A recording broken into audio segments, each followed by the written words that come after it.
Hey, what is up, cuh? It is Big Burr himself. It is fried chicken.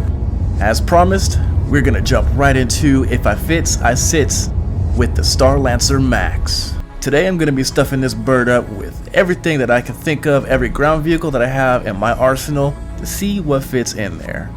First off, I have a disclaimer for some of you rock fans. I completely forgot to go pick up a rock and a rock DS to test out in this vehicle.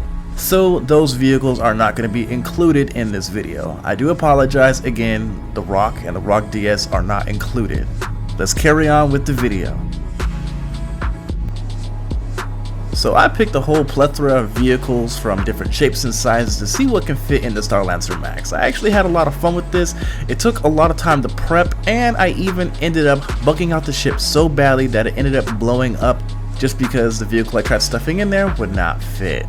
So the Starlancer is quite a large ship, and it can hold a lot of items. It can easily hold cargo, and it can also easily hold vehicles. So for all the smaller vehicles like the hover bikes and the PTV and STV, aka the Steve, I decided to load them into the belly of the ship. I'm not sure what to call this, the side loading part of the ship. I really don't know what it's actually called, but that's where I decided to throw these vehicles into. And for the rear, I threw everything else in the back to see what can fit, everything from Ursas to tanks. But now, let's jump right into it and see what fits in the Starlancer Max. Now, just to save some time, I'm not going to show myself loading every single vehicle, so for the hover bikes and stuff, I'm going to just show them already preloaded just to save some time, because it takes a while to load all these vehicles up, and I don't want to waste anybody's time with boring loading. But as you can see here, both the Pulses, the Origin X1 and the Nox fit very comfortably and snug on one of the sides of the Starlancer. Moving on to the next side, I got a hover quad, I got a PTV, and I also got myself an STV all snugged like a bug underneath the belly of the Starlancer Max. They fit very well, and they also retract properly. And as in typical Star Citizen style, there is just a little bit of jank as the vehicles bounce up and down. You can easily see that with the PTV, as it kind of wants to bounce all over the place to nearly flipping over, but it still seems to fit in just perfectly without blowing up. Also, an Argo ATLS also fits in the belly of this vessel very well as well. It does not catch, which I'm very surprised, because the arms of the ATLS kind of sticks out just a little bit, and it doesn't catch anything, so yay, it doesn't blow up or damage anything, so that's really cool. I appreciate that for us cargo haulers. But let's move to the more obscured style of vehicles, starting off with the Ursa Rovers. I'm going to be using the Ursa Lynx and the Ursa Medevac for this example. You can actually fit two of these in this vessel in the rear vehicle bay, so you have lots of space to throw anything you really want back there if you could throw two Ursas back there. Let's now start to begin throwing everything else in the back of this ship. Let's throw the Turbo Cyclone back there, we're going to throw a Mule back here as well, and the Argo SCSV, and then we're going to end it off with the Fury to see if they can all dogpile in the back of the Starlancer Max to see if they can fit. And as you can see, they do.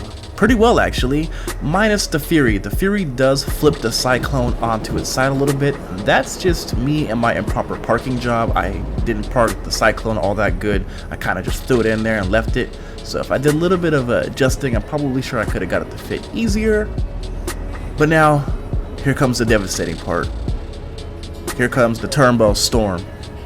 This thing, I thought it would fit very easily, but it's just not working for me. It looks like it would fit real easily, but the gun, it just sticks too high up in the air. If the gun was to be able to, tuck in a little bit, if you turned it off, it would retract just down a little bit, it would fit without an issue, but because of the gun, it does not fit. And due to the Storm not fitting, I didn't want to try the AA because the guns on the back sit really high up, and I knew for a fact it would not fit with the AA guns. So I passed on using the AA.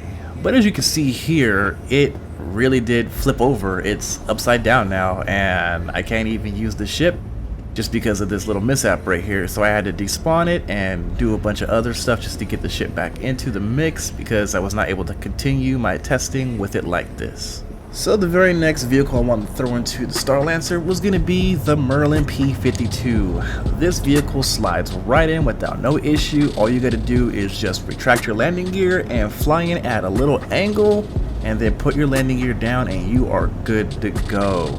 Just be wary of hitting the bottom. If you happen to tap the bottom too much, the Starlancer may start to bounce and flip out of nowhere. So just keep that in mind as you're trying to approach the back end of this vehicle with the Merlin.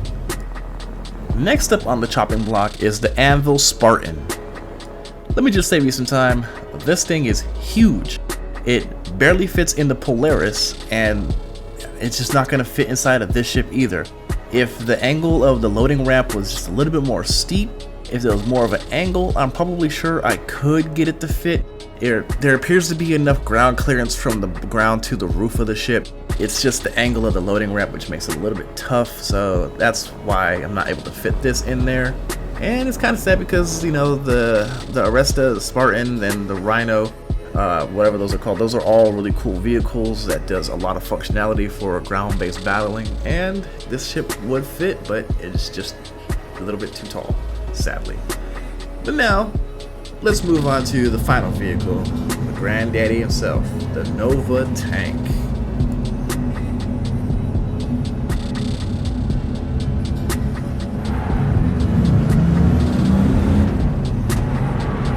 So obviously the Nova tank did not fit in this big old bird. I tried basting it, but it did nothing except make it wig out and do some crazy ass stuff.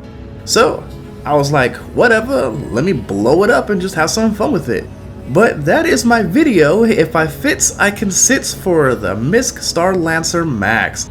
Hopefully you guys enjoyed this video. Again, I do apologize that I forgot to purchase the ROC and the ROC DS to fit into this vehicle. I know a lot of people are ROC users and they really do care about that vehicle, so again, apologies for that. But overall, I had a great time with this video. Had a lot of fun with it, just, you know, in general, just goofing off, just being stupid and stuff, and just having a good time with the game. The PTU is running kind of, you know, it's wobbling a little bit. It's not running the best, but, you know, it is playable right now, and I've been enjoying the Starlancer and enjoying the Polaris. Hopefully you guys will stick around for when I post my Polaris tour, if you guys actually want that to happen. I've been reading the comments of my Starlancer tour and you guys liked it a lot, because I'm not a chicken running around with his head chopped off like other individuals, and that's it. Hopefully you guys liked it. Rate, comment, subscribe. Let's spitball down in the comments. Let's talk about the Starlancer. Big Bird himself, Fried Chicken FC, the homie on the block. Big Bird out.